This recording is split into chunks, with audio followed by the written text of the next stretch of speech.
Matamgi Manipuri Wari ki YouTube channel asibu tabiriba khwai pumnamakpu taramna okcheri ngasi amu taminarasi Leishabi Laba kungo humdoi suba tangka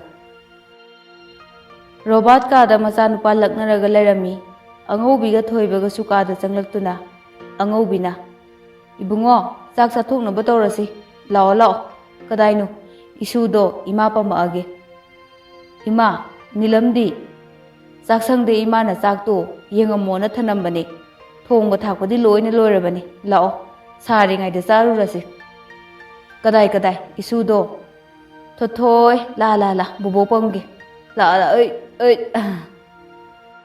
thoibana amu isugi brain gi guli haido namu leirabro leirabane baba ngarang degi nilamna pijaba haukrabani imouda pangtau tawhanganu ne ibungo Masa kitang kalle haidana pomthok pa yaba natteko yamna cheksingadabani namana chak ising hon abaware hairasu Nepal lira kaino nupi masa ama thamnaba tawsi Hoi baba yabudi ay adubu aidi thamningde Child trafficking makal amani adusu sahi sudriba angangda thabuk pibase Adugi mawong natteda ipana haibadi Magi sel thum thagi oina chang naina phajana piraga lore Mahi masing tamge harabasu tamjabada adum kaide magi haibabu thabak ingkhang da khara mateng panglaga lore adu khaki wani nangi nachan sakna ama yoklase hairasu kaisu kaide imongna pangliba mateng khara se mana mahu chinbagi wani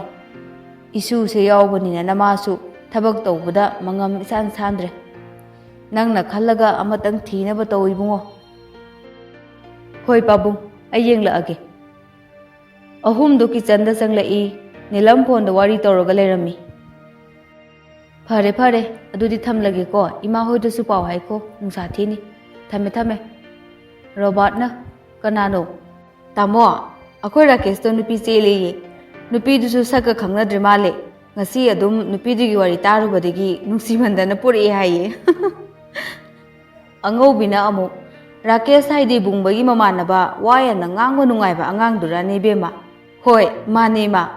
Aidi nokpada sidorabane paudo tabada. Nupi khusendo. Nupi dusu angang ora male. Nupa adum thui ine. Aduni dana nupa haido. Thauna leigadabani. Pukchel chawgadabani. Robot na amuk. Moi party se ngawbudi loina ngawraga gyan tai. Mi amamam loina oinaki. Asumna tawgadabani nupa macha haise. Thoibana amuk. Phare. Luhong bachat pa haiduni chak chathura sila Langlen su abesu memana phanek amamam hungdolaga saksang da punna chak thongami abegi wari tabada mema mamogu hena nusirami Langlen na ima abe bani dum tawrage ima irenjana phamaga wari dum sabiyo henjang di ai dum thonglage yade imong bu thonglasu noina bu thonglasu punna phamlaga wari tawbusina nungaitro ani dubu laktriba jala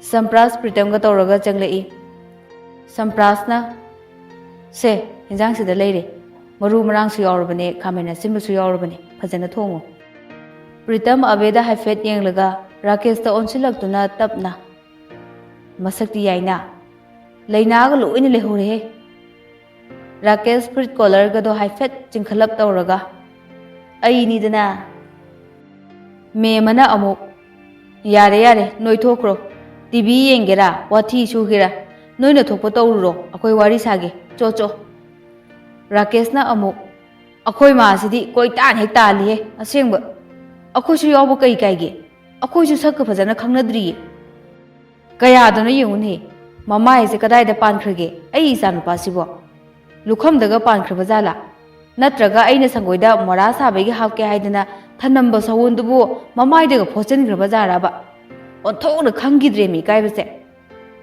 mayamdu wa launa noi Rakesh makok hotlaga as lao he ta swaise weather yam phatre nungchit asaba yamna pairae ahumdu TV yenglaga thangnaba ka da laikre Sak loraga mayam sak ising chaminaraba matungda mahai mayumda hanakre me masu tumbagi ka da changkre Rakesh ki phamungda abe sum phamlaga lei. Rakesh hek changba sungamda wa ngang sungamda tawraga thungjil da ngahak leplaga lei. Rakesh na abe ikaina. Dada, how? Rakesh manakta changsilaga tapna phammi. Abe, kai haige dada? Rakesh sor sang na hontharaga. Aise sumaina tongni haibaga thajadi. Adubu isorna nang ai thungno haina tamnamle. Nang hayeng no yumda mayamna thilo na thinkhraga aisa khangde kaina isana yadi kaina harakanuko. Lak tara kun piyu kaina torokanoba ko. Adu pamudro. Adugi paisa duna isa sembagi saving ta hokseba. Abe iksu ikai kari haidino khangdadana tumina lei. Rakesh wa makha tarai. Aigi mingse Rakesh kawe munna taw ko khangjilo kawdanaba. Brain ge internal memory dane hapchilo. Dada se thabak su tawreba. Nang nungaina thamdoini. Dada ai yumda thinbigano. Kaka gaidom chagana ai bulu hongbo yarakatobo mandi. Mandragana amuk thok chenjira lore kainu. Koina bazu phangode hanjin hanjin chemadi yaidana. Abe ingak ngakna. Ha. Rakesh na amu. Ado sengna hayo. Nang nupa ka koina ba leitro. Leitiye. Aseng bagi. Nupa no budi hairi eba ko. Ado aina kogi phibam sina ikaidana koide. Det chatpo kaido imanabi singdi yam chatle. Aidi mobile afaba amata su paide. Image anabagi ko chen chen na bu hotnabada. Kem waru no dugidi. Hojitine. Ai leirisidi. Mobile su dadana leirani. Det su dadaga chatminarani. No yumdagi inthora su phare. Ibani yumdagi oina piar as yam nungai dui janida. Abe Rakesh ta yeng laga lei. Rakesh na tumningdribo nangbo. Tummo thengi. Dadadi tumningdribo. Aisu tumninge tumadabane. Ibani pakang lisa oibagi koinaba nungsinaba mayamda step by step loinu tawguduini. Nangi hayang pot leba chatpado aduda mobile amasu lebirage. Farese. Aisu somda sofa da tumurage ko. Good night. Hoi dada. Somda langlenga sampras kasu mayumda halaktuna magi mapi marol hongbal loraba matungda teres mathakta kakhalaga lerami. Samprasna juice ta ose chaba tumnaba. Langlen juice ta lawraga nong churok tobo mali changasira. Suroida tha se phasadro. Tha yingba hebro nangba. Aise nagi mita kari oina ugi bema thawai ga pandaba mi oina ubro. Haima kay mande da sum nupadi tha gumbase kaya pamdabadu da hangbane. Ngasi tha se yamna phajadra. Tha bu uge phangdreda swai mangladana. Mina meragi thabal phajabada maming chanai mayamna kalaknai. Meragi purnima da ngaunai ado khwaidagi tangna thokpa tha hairagadi thawan gi tha sini. Nong marakta tangna thokpa thawan da tha thokpa uradi laibak pharabani tangna thokpagi. Thagi wari taw leire wa mata tana sebanigi. Kai wanu Rakesh hoidi maraiba phabanina abena 360 degree da chingkhatkare. Daudi mi di lohong khidawre sak phawbo khangnadri. Akhoi gi na ami gi pungdon huralingai matamdagi maru lau yadro phawba leiki sairo. Sahi ku mga kuntaruk se kayam lirage haise. Libali da bai wato krone. Ibani na khangnare se kayam kuirage habanida. Akhoi ma hoidi sahi kulum doi da mayum pale e. Adusu sahi train to nushinaraga. Yengo dana adu khalloba. Polak padagi nushinara jalo du dia. Nang sidi langlen pura labani he. Mina haji gyan kendra tajadi. Ai suloina khangida. Matang matam chadri na tawbani. Mathoigi ke solushindri. Yumda su chaludri. Hayeng la hangchila imaga pabunga tawraga chalurase.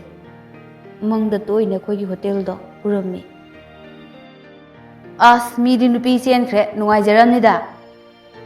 Langlen mamito phaina yenglaga. Punna leminari ibani. Mi di ngasi khakta sakhangna bani. Ibani di yang kuira bani. Yumda ledi magtada kari mu pama ino. As Kari wahang no dia, direct oy mandro. Khitang koiraga hangau yadro, ikai.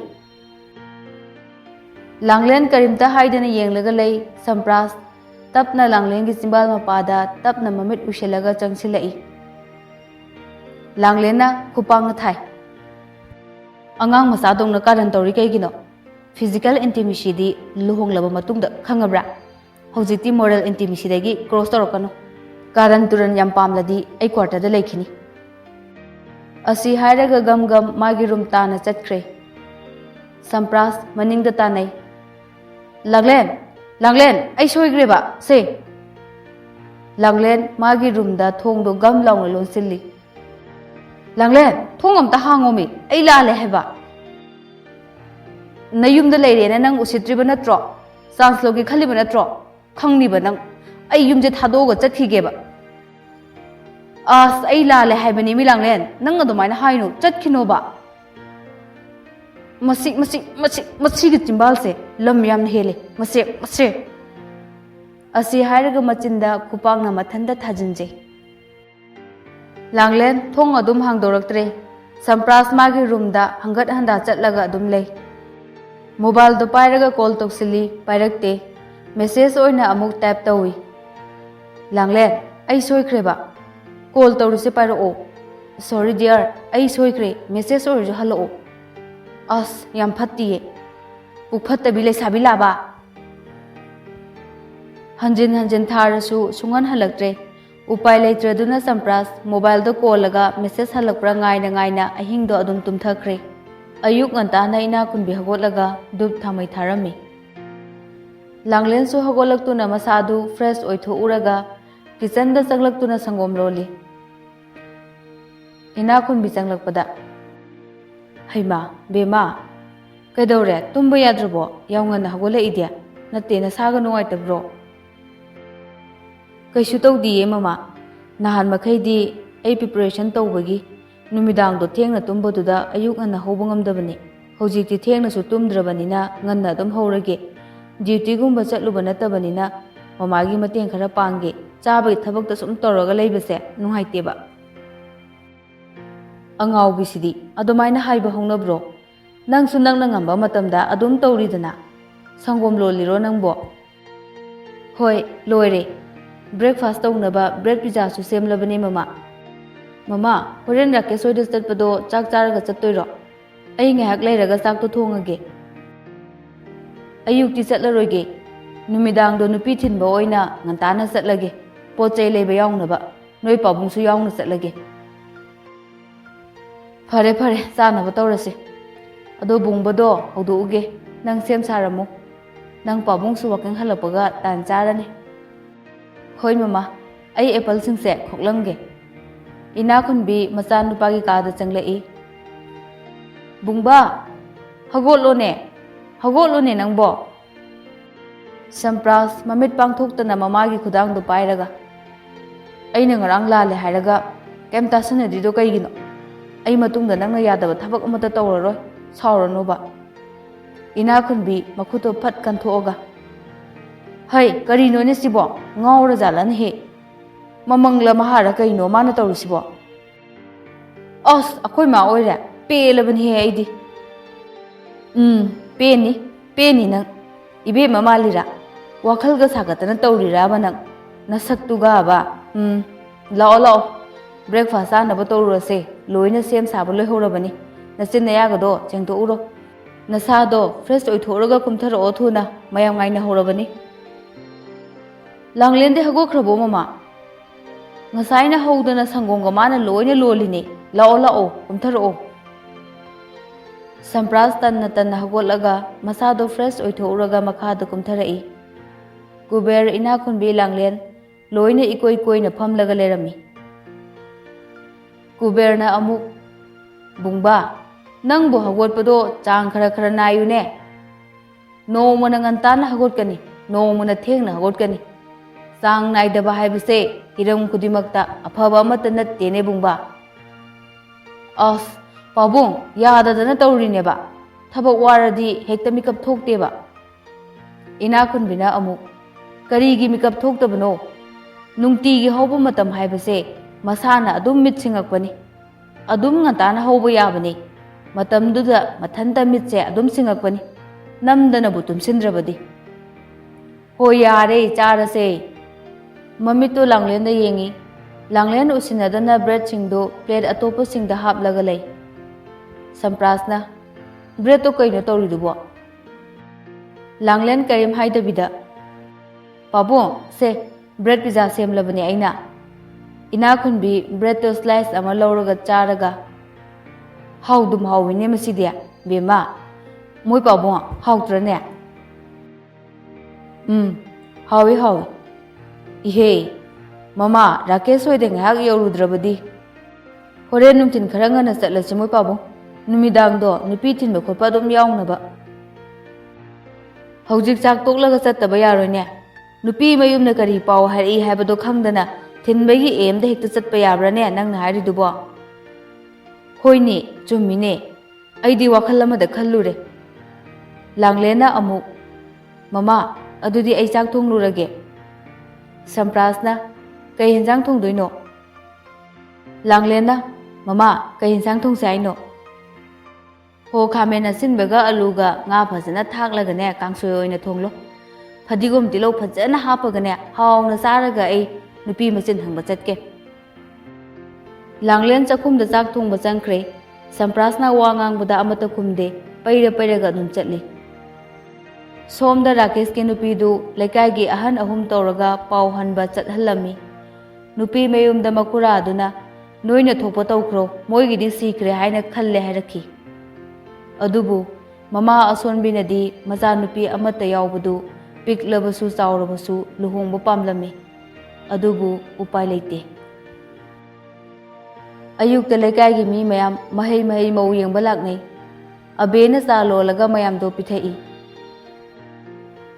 nungthil talak ngahak mi hangba timing duda mayam chak chaminaraba matungda wari tawrami ina khunbi kuber aduga pritangi mama ibema sana amadi mapa ibungo chawbudu su pulap laami chawbana kaisu khallu noi mausidi sida chawno hungdoga lore da ina khunbina amu moine inthorakpasina bu hena pharene madom cha do kaino ma tawi haido hayeng yamna nungarodoini imausidi kaisu khallunu da aikhoi mayam leirisidi nupi mayumdo aikhoi de hek oiraga lore chawna he hungdokla lore me mana amu adudai sema manadi mamadugi khalliba inamado yam kuira male naraga leiba mana sida leiraga ada phajana hona biram loi haidana madi kaptana dum leirabani kuberna amu adugidi karisu khallunu da akhoi kana kana no khara chatlaga kok hek lawruraga lore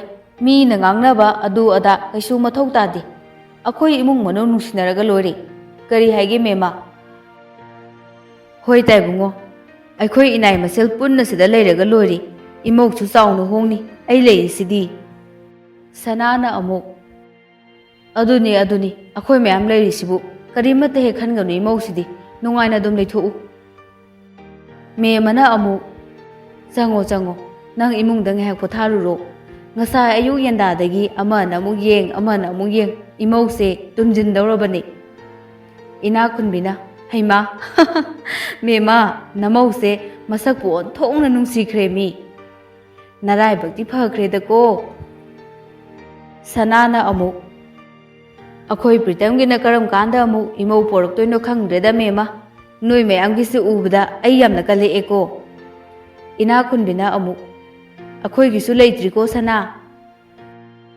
ise hoi gi dine yumda namau nupi officer ama leiri dudi atopa ama mu thige haribro mayam du walawna noi rakesh phi setlaga tholai sanana haima rakesh nang di kadai dano abegi firol khita leiruge tawbani mama leigadabani leiruro cho ima pritam ga sampras ka dubu la ro haibro ina khunbina stockist da salam laga adum lakani hayobani lakcharani da somdana thombagi mapa masa langlen gi mafam danga sisu kalakpa mi hoba pokpa leptri thomba mamanaba singa wari tawi Mamanaba amana aina munna pau laurabani mana leiriba mafamdo imanaba ama lei mana moigi imungi maramda munna hairaklabani imungdo paisa nungsa yamna paiba imungni macha nupa mathanta poi langlena mafamdura leirido phana kuire hai ine thambalgi thokdokto hek thokkiba matungdegini hai thombana amu nupaduga longa jalo adugumba paudi tadi hai ado akhoina hauji sindoiba plan se masi phajana yatlasi noina manabaduga tanaraga langlen leitringai de janglaga ma yumduda leitanaba haijinbani khangde genbani khangde tauba taredana ma aina laman khumba oina nomatang orasu aigi oidana tokloi akhoi baji su moi mama masada singlaga leiribani mama di lankhre phare macha su mama gi manakta thabaduni akhoina pamlibase thabakse athuba matamda pangthoktrabadi moigi inkhol akhoina lauribado soidana thigalakani adugi su mathakta ma hujik police officer achauwa ma oirabanina mama hatkibadugi matangda thigalakani thigala ade akhoi dandi phangoi haninga lete thabak sida chenharibase akhoi loinamakni aduna upaya ma tawraga ma loishinnaba tawgadabani manungi misingda magi oiba pautam sindana makoigi yeknabane haiduna makoidagi su mateng launaba honagadabani nupa ani dusu mani tawgadamni tawse tomalo mayumda mangolda mathanda koirang koisaunana chatlaga leramni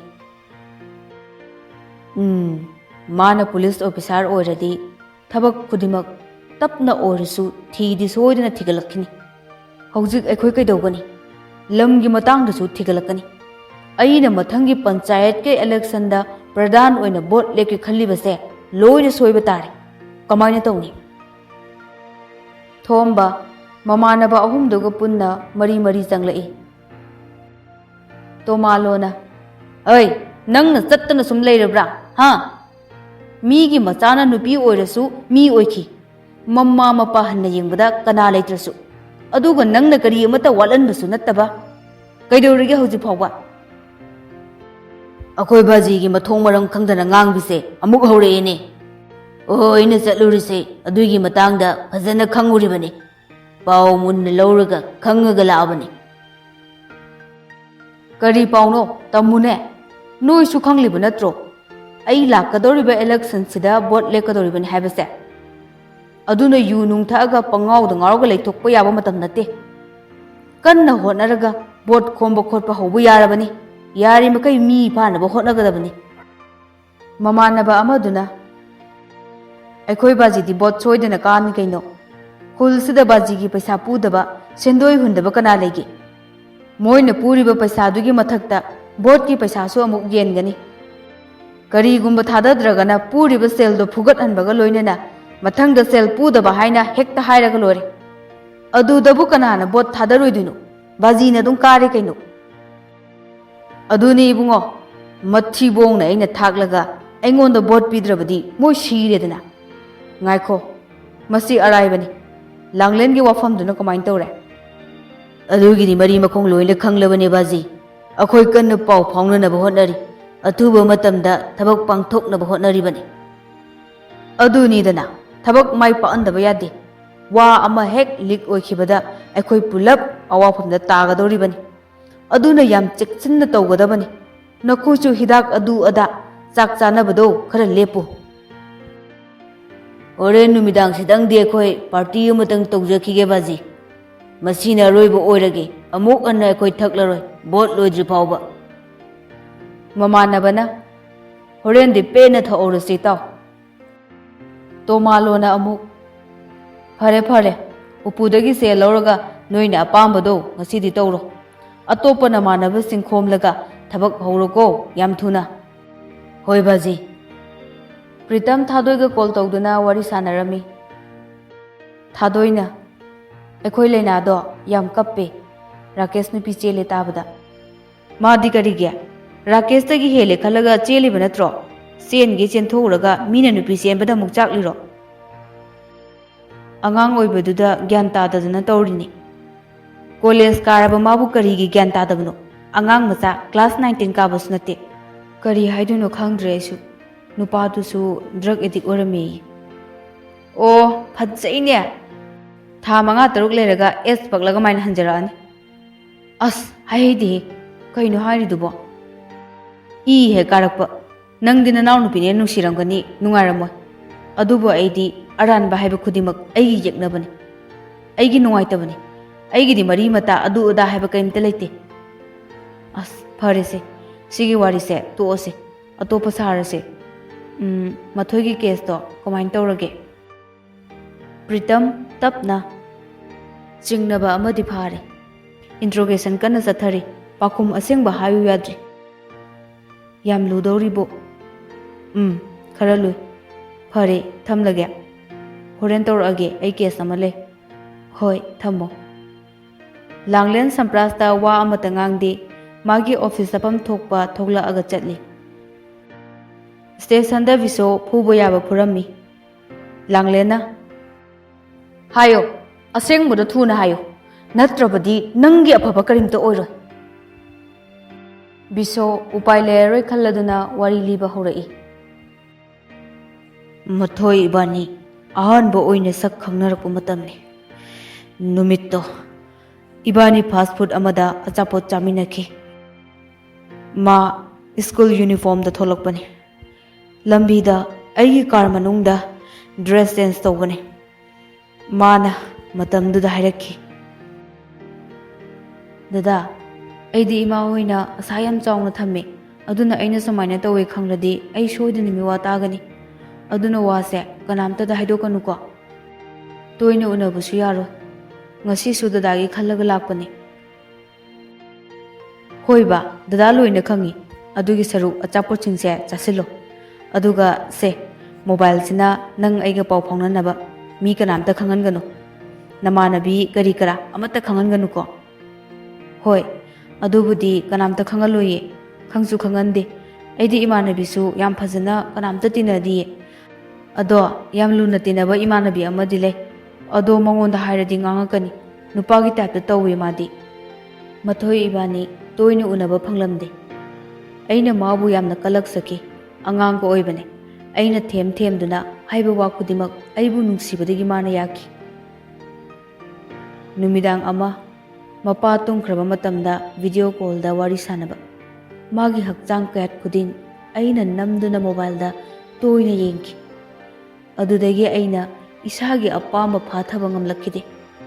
Nungdang mangonda namduna themlaga thajanaba thamse haiduna ibani achetpa mari thamki. Kayarak hanna aigi apamba pangthoki. Ma wafamse yaningdaba leirabasu ai nungsibgidamak adum yaki. Kanatasu haidoklamdana asumna tha manga taruk hauki. Adubu ikhang khangawdana mahak noma kaplaga call torke.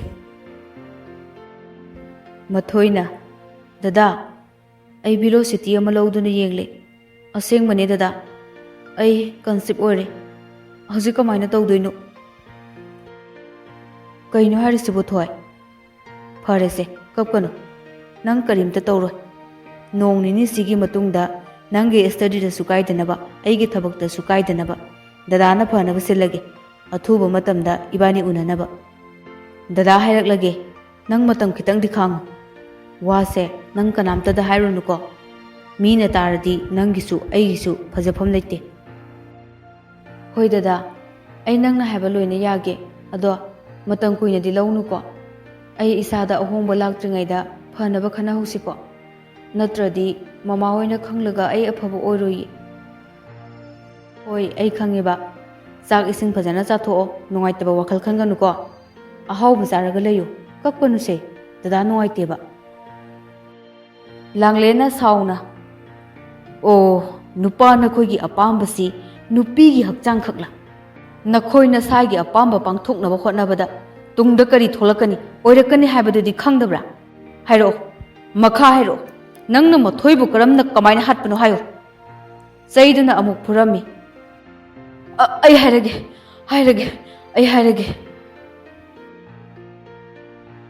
Matang asida mayam pumnamakpu amuka hana khoramjari. ꯃꯈꯥ ꯇꯥꯕ ꯁꯔꯨꯛ ꯍꯌꯦꯡ ꯄꯨꯟꯅ ꯇꯥꯃꯤꯟꯅꯔꯁꯤ꯫